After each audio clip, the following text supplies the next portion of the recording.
हाँ, class start करते हैं। पेन में थोड़ा सा इशू आ गया था। देखो, एडिशन ऑफ फैक्टर, अरे गेट बंद करो, गेट बंद करो। एडिशन ऑफ वेक्टर करा रहे थे, उसका क्वेश्चन अब कराते हैं। इफ मॉड वेक्टर ए बराबर 6 एंड मॉड वेक्टर बी बराबर 8, कॉमा ने एंड लिख देते हैं, and mod vector A plus B बराबर 10। ठीक है। Find the angle between vector A and vector B. ठीक है, इस तरीके से क्वेश्चन दिया गया है। ठीक है, तो देखो इसको सोल्व कैसे करेंगे। दिया क्या गया है, मॉड मतलब मैग्नीट्यूड, ए का मैग्नीट्यूड 6 है। ठीक है, बी का मैग्नीट्यूड 8 है, दोनों को जोड़ा गया तो जो मैग्नीट्यूड है वो कितना है, 10 है। तो यूज करेंगे formula, mod vector A plus B बराबर क्या हो जाएगा, root under A square plus B square plus 2ab cos theta. ठीक है, तो मॉड ए प्लस बी का वैल्यू दिया हुआ है, कितना दिया गया है छोटू, 10। तो इधर पुट कर दो, ये हो गया 10। ए क्या है, ए का मैग्नीट्यूड है तो 6 का स्क्वायर। बी क्या है, बी का मैग्नीट्यूड, तो बी का मैग्नीट्यूड कितना है, 8, तो 8 का square plus 2 into 6 into 8 into क्या लिख देंगे, कॉस थीटा। ठीक है, कोई दिक्कत है किसी को यहाँ तक।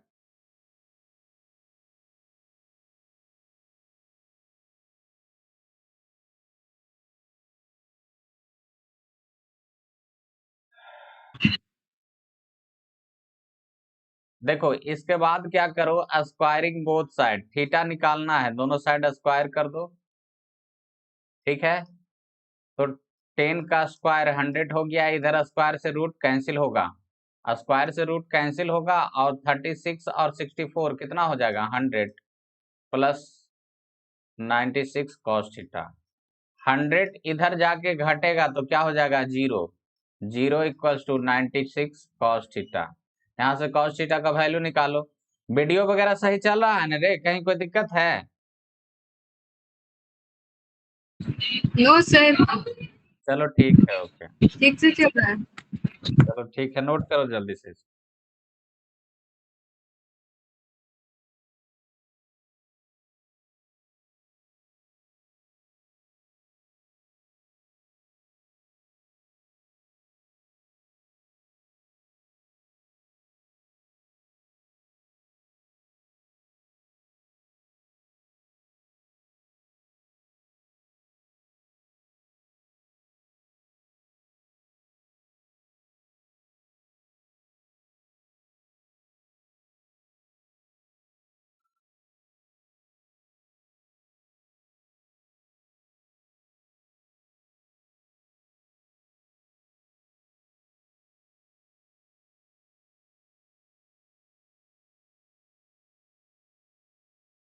हो गया रे।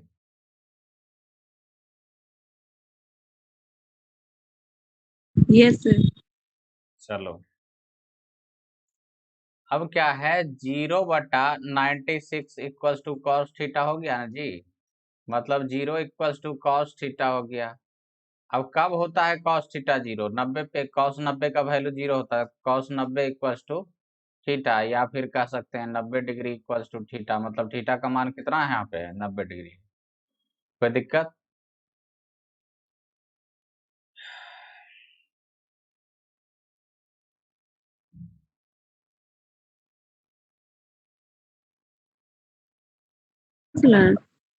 हो गया ना जी, आगे बढ़े। Yes sir.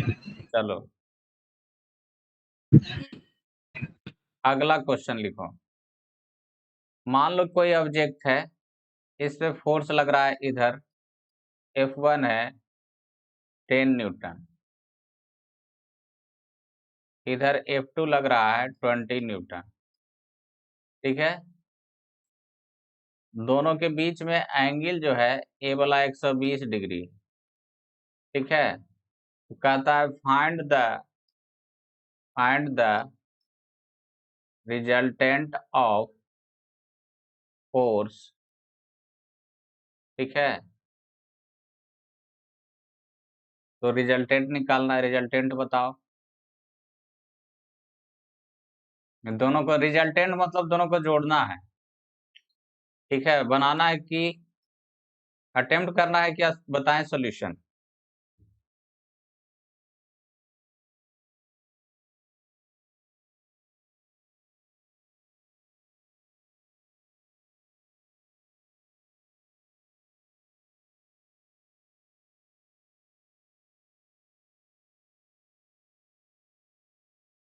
देखो, दो वेक्टर के बीच का एंगल तभी लेते हैं जब टेल टू टेल है। इसमें देखो F2 का हेड यहाँ पे है, F2 का इस जगह पे क्या है, हेड है, F1 का टेल है। तो F2 को थोड़ा सा आगे बढ़ाएंगे छोटू, F2 को आगे कर देंगे।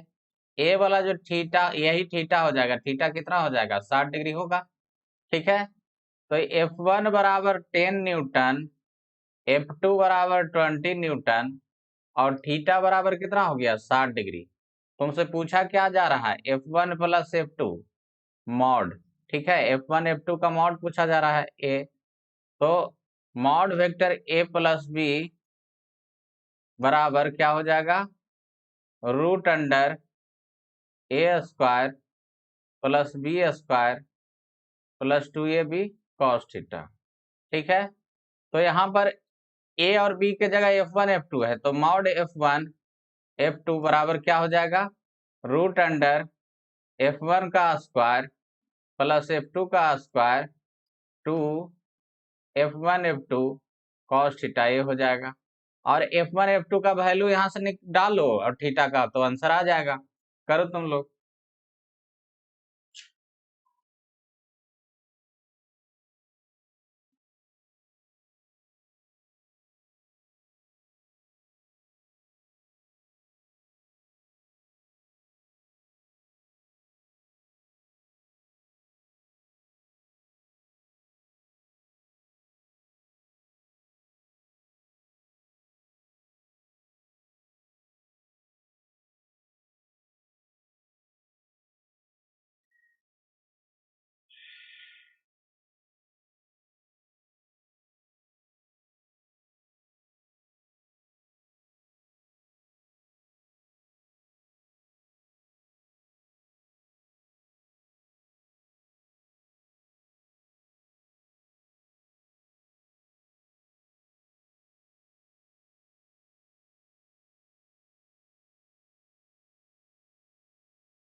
सॉरी,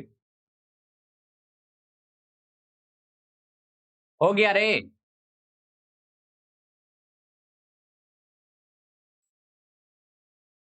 तो कितना आ जाएगा, मॉड F1 प्लस F2 बराबर F1 10 था, तो 10 का स्क्वायर प्लस 20 का square plus 2 into 10 into 20 cos 60 degree. तो ये हो जाएगा रूट अंडर 100 प्लस 400 प्लस 2 दूनी 4, 400 कॉस 60 डिग्री का मान कितना हो जाएगा, 1/2। यहाँ से काट लो, तो ये हो जाएगा 200। ठीक है, तो 2 1 3 रूट अंडर कितना होगा, 700। तो इसको लिख सकते हैं 10√7 न्यूटन। ठीक है, ये हो गया आंसर।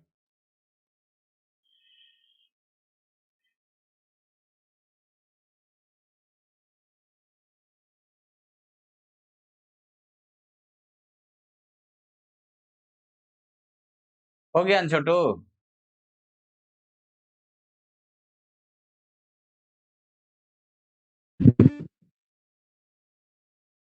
Yes sir. अब देखो, समझने वाली बात यह है कि इन दोनों का रिजल्टेंट कहां से गुजरेगा, इन दोनों का रिजल्टेंट मतलब जोड़ने पे कहां से गुजरेगा, तो अलग इसी जगह बताते हैं। जैसे ए था F1 जो कि 10 न्यूटन का था, और दूसरा वाला था F2 जो कितना था 20 न्यूटन का। ठीक है, इन दोनों के जोड़ने पर आ गया F1 प्लस F2, जिसकी वैल्यू कितने आ गई 10√7 न्यूटन। ठीक है, लेकिन मान लो कि पूछा डायरेक्शन, ये तो सिर्फ मैग्नीट्यूड बता दिए, डायरेक्शन पूछा, ए अल्फा पूछा, तो क्या निकलेगा, तो tan अल्फा बराबर क्या था b sin थीटा बटा a plus B cos theta. इस फॉर्मूला का उपयोग किया जाएगा। ठीक है, तो tan अल्फा यहाँ b के जगह क्या हो जाएगा, तो b के जगह अल्फा जिस पे है वो a हो जाएगा, अल्फा जिस पे है वो क्या हो जाएगा a वाला a हो गया। ठीक है, और जिस पे अल्फा नहीं वो b हो जाएगा, तो b के जगह यहाँ F2 हो जाएगा, तो F2 sin थीटा बटा क्या हो जाएगा, b के जगह F2 हो गया तो a के जगह क्या हो जाएगा F1 plus F2 cos theta. ठीक है, तो यहाँ पे tan अल्फा बराबर F2 कितना हो जाएगा 20, cos कितना लिखेंगे 60 डिग्री, सॉरी sin 60 डिग्री।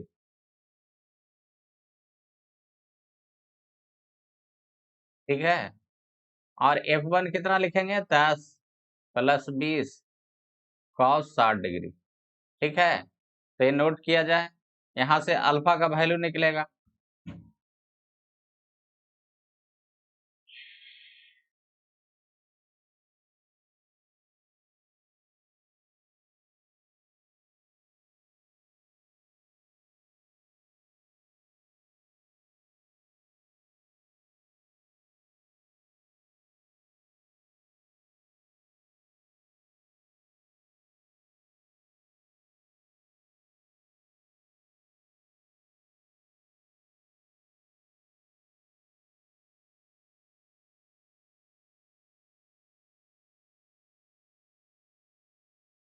हो गया रे,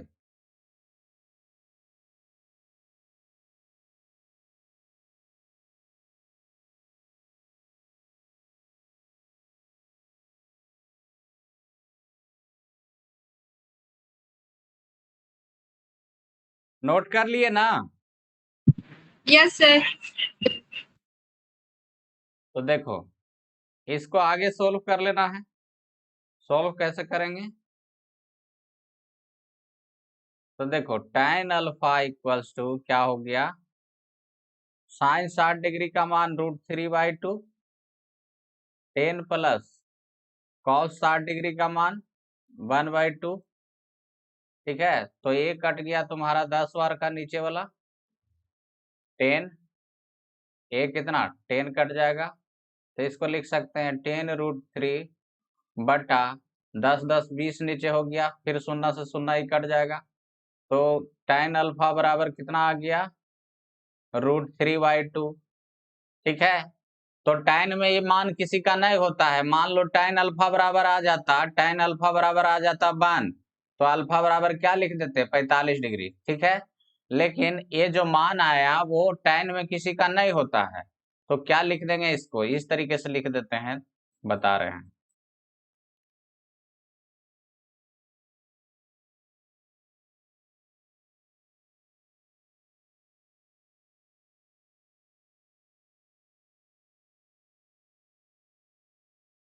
tan अल्फा बराबर √3 आ गया, तो अल्फा बराबर लिख देंगे tan इनवर्स √3/2, यही आंसर हो जाएगा। ठीक है ना, इसको आगे कुछ करने की जरूरत नहीं, नोट करो।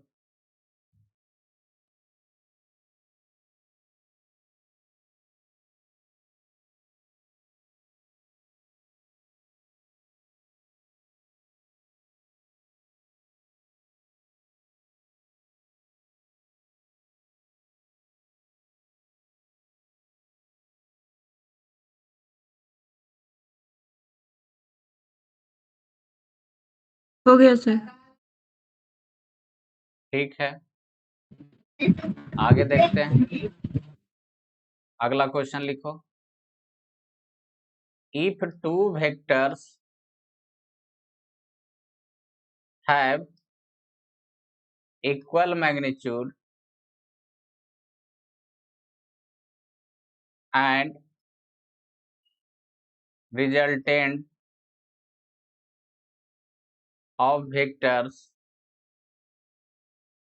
and resultant of vectors have magnitude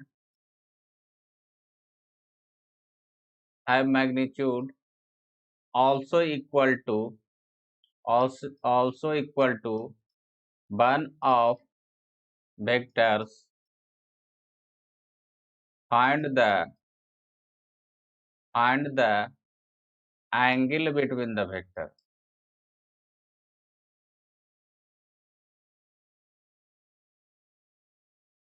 ठीक है, देखो क्वेश्चन समझाते हैं क्या कह रहा है। कह रहा है मॉड वेक्टर ए बराबर एक्स था, ठीक है, मॉड वेक्टर बी बराबर भी एक्स था, ये दोनों बराबर था, ठीक है, और दोनों को जोड़ा गया, mod vector A plus B किया गया तब भी एक्स आया, मतलब ए बराबर भी एक्स था, ठीक है, बी बराबर भी एक्स था मैग्नीट्यूड, और दोनों को जोड़ा गया तब भी मैग्नीट्यूड उतना ही आया। तो पूछ रहा है थीटा बराबर भाट, ठीक है, अटेम्प्ट करो, नहीं समझ में आएगा तो बोलना, सॉल्यूशन कर देंगे।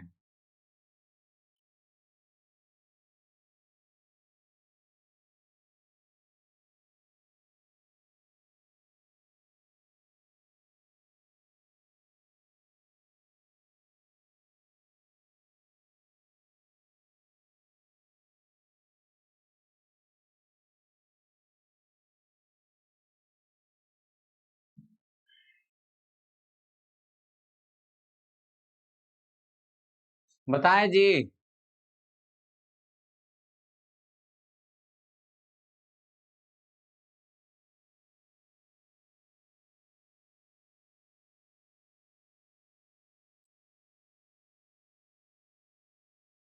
ए square plus B square plus 2ab cos theta, ये होता है फॉर्मूला। ए प्लस बी बराबर भी एक्स है, ठीक है, ए बराबर भी एक्स है, x square plus 2ab cos theta, ये है, यहां तक नोट करो फिर आगे बताते हैं।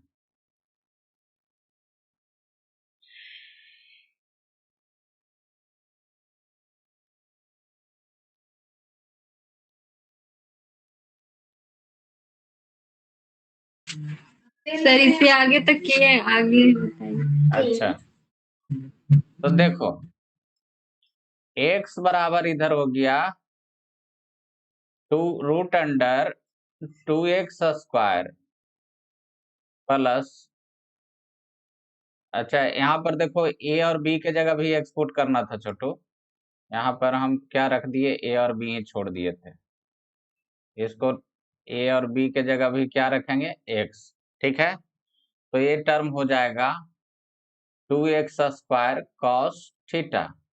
देखो इस तरीके जब भी एंगल निकालना होगा वही करना होगा, स्क्वायरिंग बोथ साइड्स, ठीक है, तो स्क्वायर करेंगे तो इधर स्क्वायर से रूट कैंसिल हो जाएगा, 2x square plus 2x square cos theta. अब 2x स्क्वायर इधर x स्क्वायर में आके घटेगा तो माइनस एक्स स्क्वायर बराबर 2x स्क्वायर कॉस थीटा। तो यहाँ पर देखो क्या होगा, एक्स स्क्वायर से एक्स स्क्वायर कट जाएगा, तो ये हो जाएगा -1 बराबर 2 कॉस थीटा, या फिर कहें -1/2 बराबर कॉस थीटा। अब देखो बेसिक मैथ में पढ़ा रहे थे तुमको, तो कॉस थीटा बराबर -1/2 कितना डिग्री में होता है, तो यह बहुत ज्यादा यूज होगा ये। कॉस 120 डिग्री का मान निकाल के देख लेना, ट्रिगोनोमेट्री तो पढ़ाया हुआ है, ठीक है, तो यहाँ पर कॉस 120 का मान -1/2 होगा, तो थीटा बराबर क्या लिखेंगे, 120 डिग्री, ठीक है, एकदम याद रखना कॉस 120 बराबर -1/2 होता है, बहुत जरूर ज्यादा उपयोग होगा।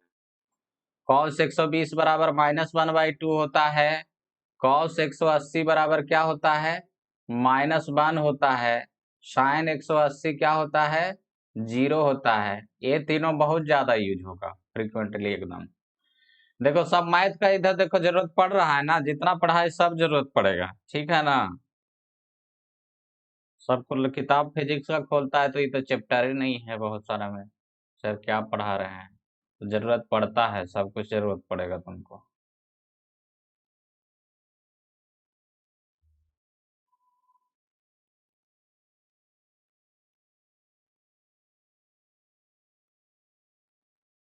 हो गया रे। Yes sir. देखो इसका फिजिकल सिग्निफिकेंस समझाते हैं, बहुत इंपॉर्टेंट चीज है।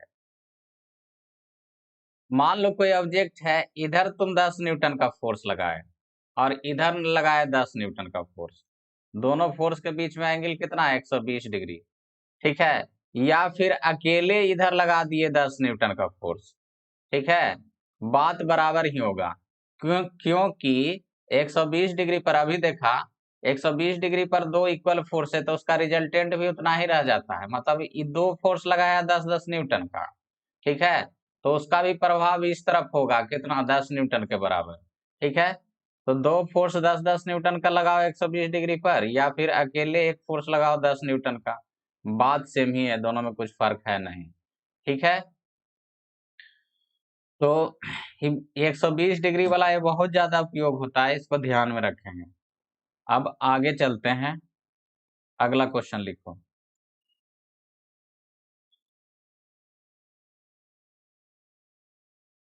Two vectors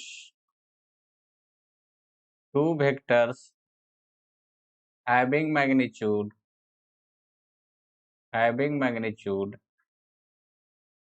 6 and 5,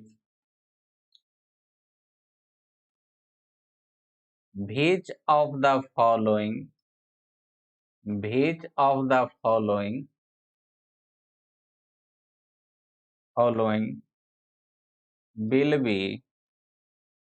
will be resultant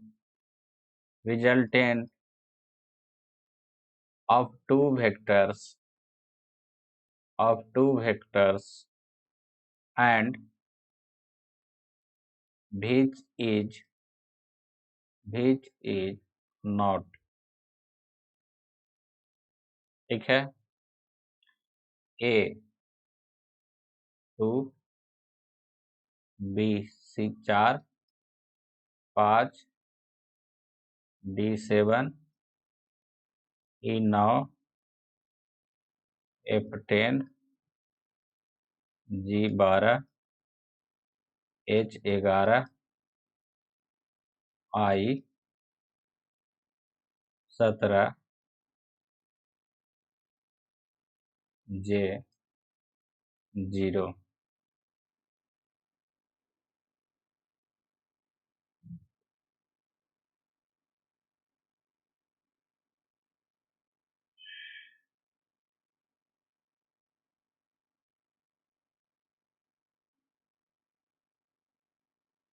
हो गया रे। Yes sir. यस। देखो क्वेश्चन क्या कह रहा है कि A का मैग्नीट्यूड 6 है, अब B का मैग्नीट्यूड 5 है, तो इनमें से कौन है जो A प्लस B का मैग्नीट्यूड होगा और कौन नहीं होगा, ठीक है। एक से ज्यादा आंसर सही वाला कितना ऑप्शन वाला हो गया, 4, 5, 6, 7, 8, 9, 10, 10 ऑप्शन वाला है, 10 गो में से 8 गो भी सही हो सकता है, कौन होगा। तो देखो इसमें लॉजिक क्या है बता रहे हैं। ए का वैल्यू 6 है, बी का वैल्यू कितना है, 5 है, तो ए प्लस बी का जो मैक्सिमम वैल्यू हो सकता है वो कितना हो सकता है, ए प्लस बी, तो 6 + 5 कितना हो गया, 11। और जो मिनिमम वैल्यू होगा ए प्लस बी मिनिमम, लास्ट में स्पेशल केस बताया था ना, ए माइनस बी, तो 6 - 5 बराबर कितना, 1। इसमें बड़ा से छोटा घटाएंगे। ये ऐसा होगा कि पहला मान लो 5, दूसरा 6 रहता, तब भी 6 - 5 ही करते। ये ध्यान रखना, मैग्नीट्यूड कभी भी नेगेटिव में नहीं आता। ठीक, तो a प्लस बी जो है 11 हो गया, a माइनस बी कितना हो गया, 6 हो गया। मतलब मिनिमम वैल्यू 1 है और मैक्सिमम वैल्यू कितना है, 11 है। ठीक है, तो देखो समझो, अगर हम कहें कि मेरे पॉकेट में 1 रुपया से 11 के रुपया के बीच में है पैसा रहेगा, मतलब मिनिमम 1 रुपया, मैक्सिमम 11 रुपया रह सकता है, तो कोई मेरा पॉकेट सर्च करेगा तो कितना पैसा हो सकता है उस समय, 2 रुपया हो सकता है, यस दो सर। 4 रुपया हो सकता है, 5 रुपया हो सकता है, 7 रुपया हो सकता है, 9 रुपया हो सकता है, 10 रुपया हो सकता है। ये नहीं होगा, 11 होगा, 17 नहीं होगा, 0 नहीं होगा, ये सब नहीं होगा। ठीक है ना, तो a का वैल्यू 6 यस। है, b का वैल्यू 5 है, तो मॉड a प्लस b का वैल्यू 2 हो सकता है, 4 हो सकता है, कुछ भी हो सकता है 1 और 11 के बीच में। ठीक है, तो नोट करो इसको, फिर आगे बढ़ो। Yes.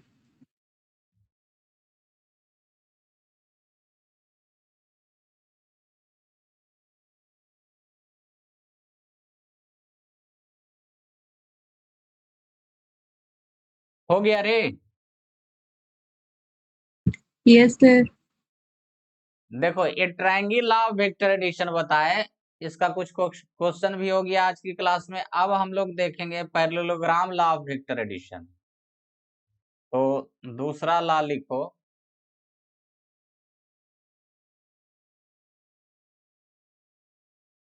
Parallelogram law of vector addition. इसमें कुछ नया प्रूफ नहीं होगा, वही यूज होगा। ठीक है ना, बस इसका डायग्राम समझना है। पैरेललोग्राम लॉ में क्या होता है कि मान लो वेक्टर ए है और ए वेक्टर बी है। ठीक है, इन दोनों को जोड़ना है, तो वेक्टर ए, ठीक है, वेक्टर ए और वेक्टर बी को टेल टू टेल मिलाते हैं। उसमें क्या करते थे, इसके हेड पे उसके टेल को लेके आते थे ना, इसमें ऐसा नहीं करना है। इसमें ये हो गया वेक्टर ए और इसी पर ले आएंगे ऐसे वेक्टर बी। ये था वेक्टर ए और एक था वेक्टर बी, दोनों को जोड़ना था, तो दोनों को कैसे मिलाए, टेल टू टेल। अब वेक्टर ए के पैरेलल एक जुड़वा वेक्टर बनाना है, एकदम हूबहू इसी के जैसा। तो ये वेक्टर ए के पैरेलल बन गया, और उसी प्रकार बी के पैरेलल बनाना है, एकदम हूबहू उसी के जैसा। ये हो गया बी के पैरेलल, तो ये क्या बन जाएगा, पैरेललोग्राम। तो दो वेक्टर जो दिया गया है उसको टेल टू टेल मिलाएंगे without disturbing magnitude and direction. Magnitude और डिस्टेंस डायरेक्शन को प्रभावित नहीं करना है। फिर बी के पैरेलल बनाएंगे वेक्टर बी, ए के पैरेलल बनाएंगे वेक्टर बी, तो ये बन जाएगा पैरेललोग्राम। ठीक है, अब दोनों जो पुराना वाला वेक्टर था, उन दोनों के टेल को दोनों के हेड से बनाएंगे, नया वाला जो वेक्टर है। ठीक है, तो ये ऐसे मिलाएंगे, तो ये बन जाएगा vector A plus vector B. ठीक है, मान लो कि ये एंगल थीटा है, ए एंगल कितना है, थीटा। ठीक है, थीटा दोनों वेक्टर के बीच का एंगल होता था ना, तो यहाँ पर देखो टेल टू टेल रखा हुआ है। ठीक है, और रिजल्टेंट और वेक्टर ए के बीच का एंगल क्या लेते थे, अल्फा। ठीक है, तो दोनों को टेल टू टेल मिलाए, पैरेललोग्राम बना लिए। तो ये जो डायगोनल होगा, सॉरी डायगोनल नहीं, ये इन दोनों के टेल को इन दोनों के हेड से जो मिलाएंगे यही रिजल्टेंट होगा। ठीक है ना, फिगर बनाओ तुम लोग, उसके बाद फिगर में भी कुछ समझाएंगे, तुम लोग बना लोगे उसके बाद।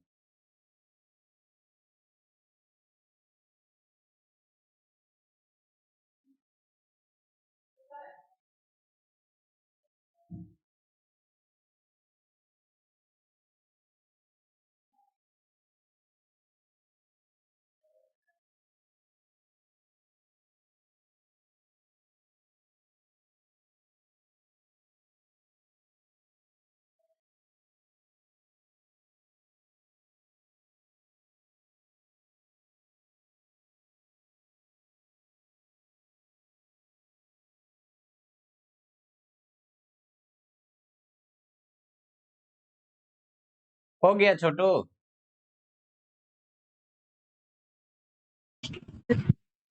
Yes sir. अब देखो ट्रायंगल लॉ जो बताया, पैरेललोग्राम लॉ बताया, दोनों एक ही चीज है, अलग नहीं है। देखो इधर से अगर हम इसको हटा दें ये पोर्शन, तो ये क्या हो जाता है, ट्रायंगल लॉ वाला ही हो जाता है। ठीक है, तो दोनों अलग अलग चीज नहीं है। ट्रायंगल लॉ में ऐसा ही बनाते थे ना, दोनों एक ही चीज है, कहने का तरीका अलग है। ठीक है, तो फार्मूला वगैरह भी उस वही वाला यूज होगा, ऐसा नहीं कि इसमें अलग आएगा। ठीक है, तो इसका लैंग्वेज नीचे लिख लो, लैंग्वेज लिखो, join vector, join vector A and vector B, tail to tail, tail to tail, without disturbing, without disturbing magnitude and direction, magnitude and direction. Now construct a vector, construct a vector parallel to vector A and also construct a vector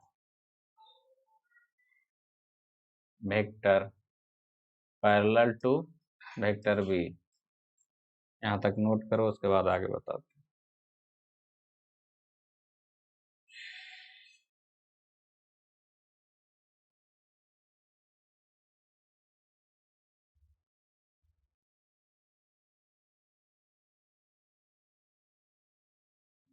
हो गया रे? एक minute sir.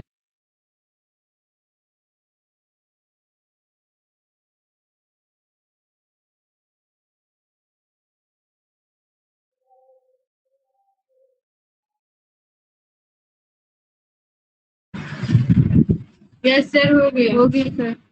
चलो आगे देखते हैं। Now join the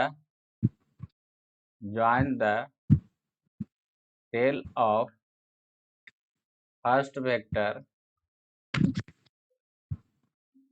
tail of both the vectors कर दो, tail of both the vectors to the head of both the vectors. This will be the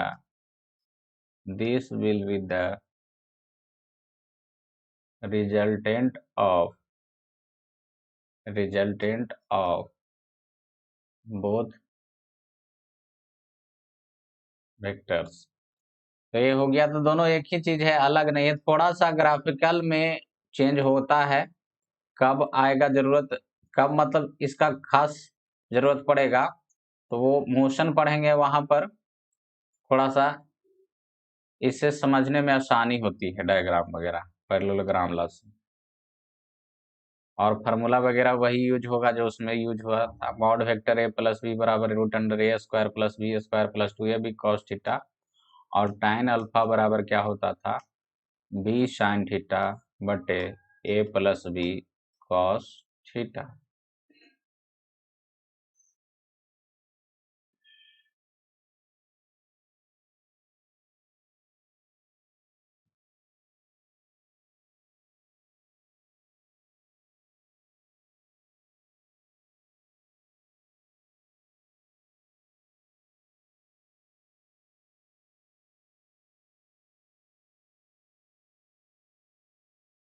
हो गया रे?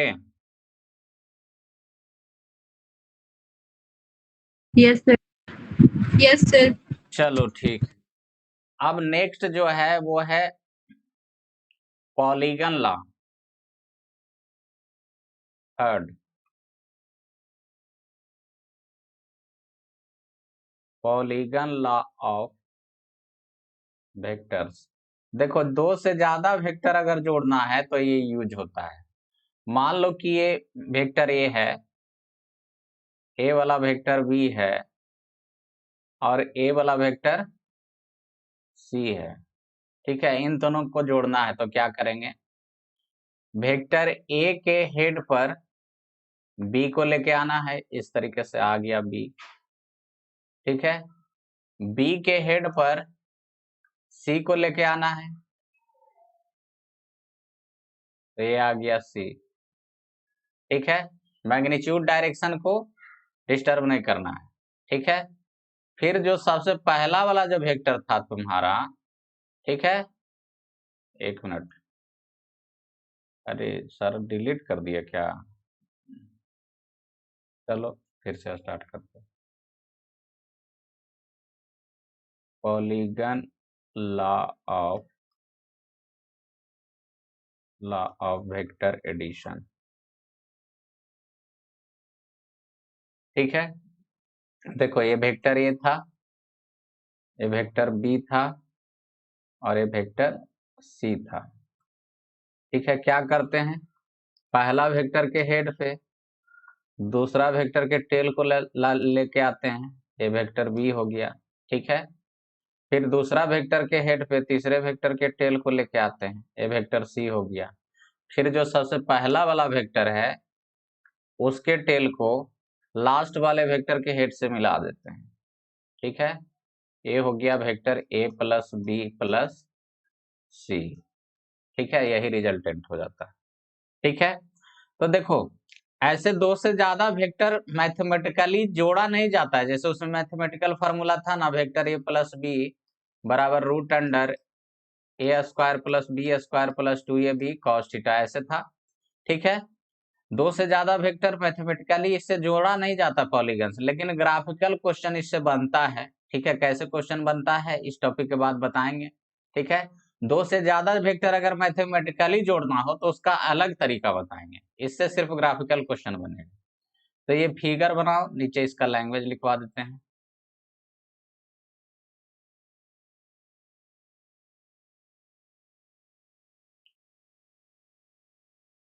Put the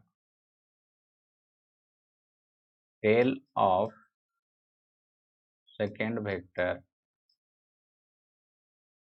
at the head of first vector without disturbing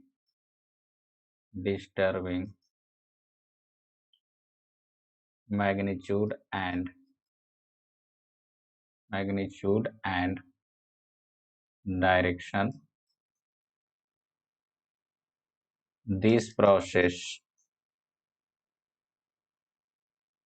will continue up to the last vector. Now join tail of first vector to the head of last vector.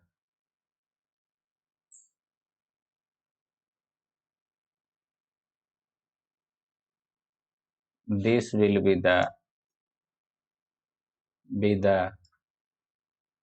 resultant of given vectors.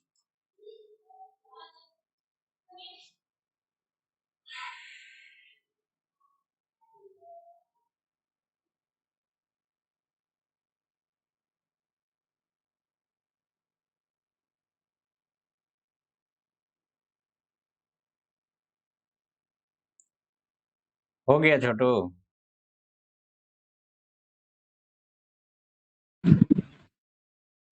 Yes, sir. No, sir.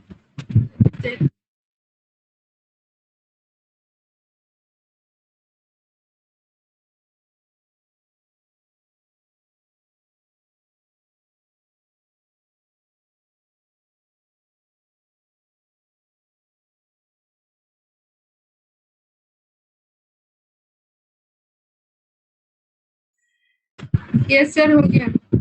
तो इतना रहने दो, कल polygon law का जो question है वो करेंगे, ठीक है। पॉलीगन लॉ से क्वेश्चन कैसे आते हैं, पैरेललोग्राम लॉ से तो वैसा ही आएगा जैसे ट्रायंगल लॉ से आता था, ठीक है। तो इतना आज रहने देते हैं, कोई दिक्कत? No sir.